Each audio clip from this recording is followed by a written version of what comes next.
Hi viewers, today we are going to explore another public crowdsourced bug bounty platform, Intigriti. Let's start with the registration and login scenario.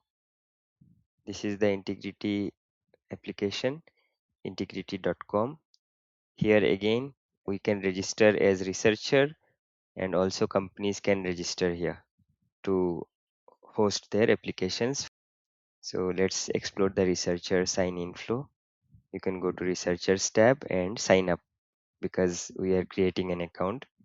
Here you have to give username, your first name, last name, and email. These are mandatory fields. Country, phone number are optional, and password is again mandatory for login.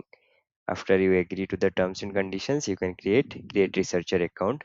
This will send an email to this given email address for confirmation and registration. After you register, you can go back to the sign in page, and here you have to enter your registered email address. Click next, enter your password and sign in. We have covered the sign in and registration flow. Let us explore programs or invites. By default, once you log in, you will be on dashboard. Dashboard is nothing but just some recommendation based on your profile activities, the curated programs here. Let us go to programs tab. Here you can see you can sort the programs by alphabetical order or bounty highest first, lowest first, or based on the submission date or update on the program and accepted invites, right? So all these are the filters. You can also search for a specific program here using the search field. You can have invites and applications as well, where if some program invites you, that is for their private bounty or program, those will come under the invites or applications tab. Under overview tab, all the publicly available programs are listed. Next, scope and ROE. For that we have to open any of this program. This is UI is little better, where on the program page itself we can see which are the publicly available programs which needs application, and also whether they provide any reward or not. So all these things are available on the program page itself without going inside the program details. Let us open this one. Yeah, this is an active program.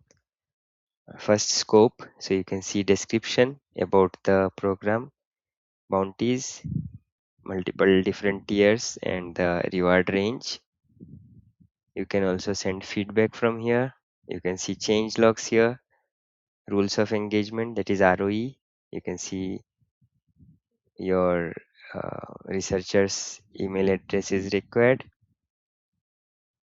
how many requests per second, request header you have to send, and then you see some general guidelines.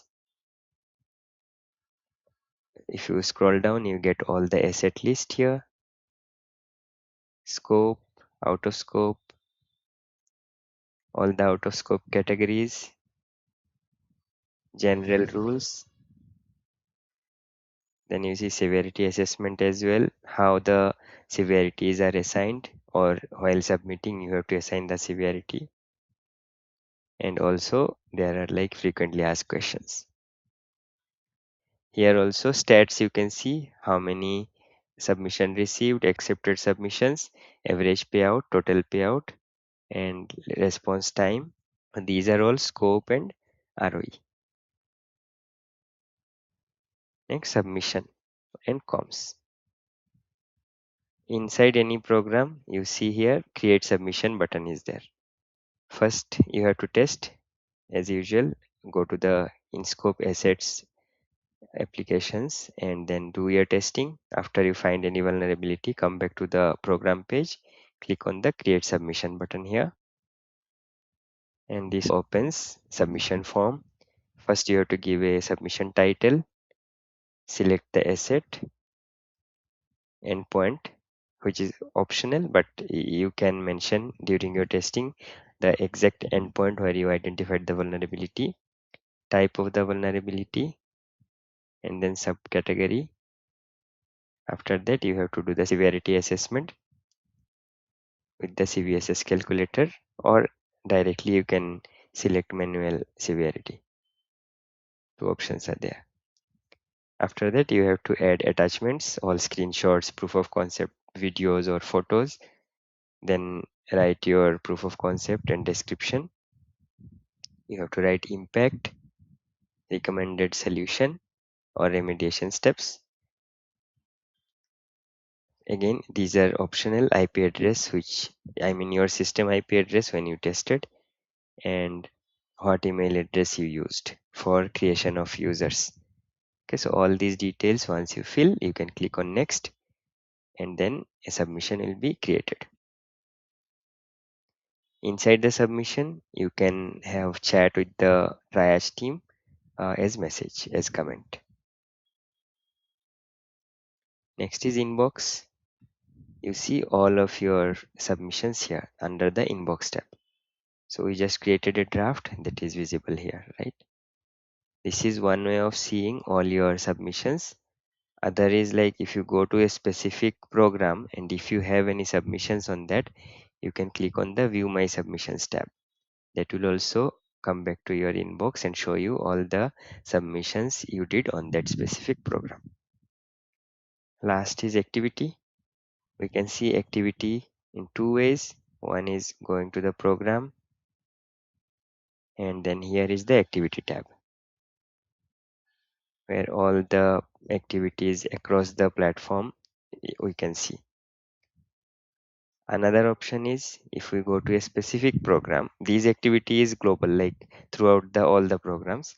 But if we go to a specific program, there also we get an activity feed that will be specific to that program.